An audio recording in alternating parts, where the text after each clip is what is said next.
This is a very disaster.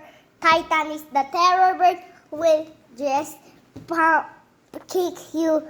Run, run for your life.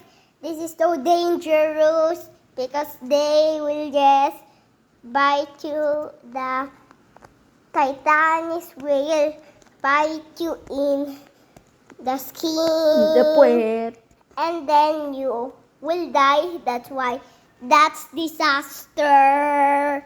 That's why never stay close to a terror bird.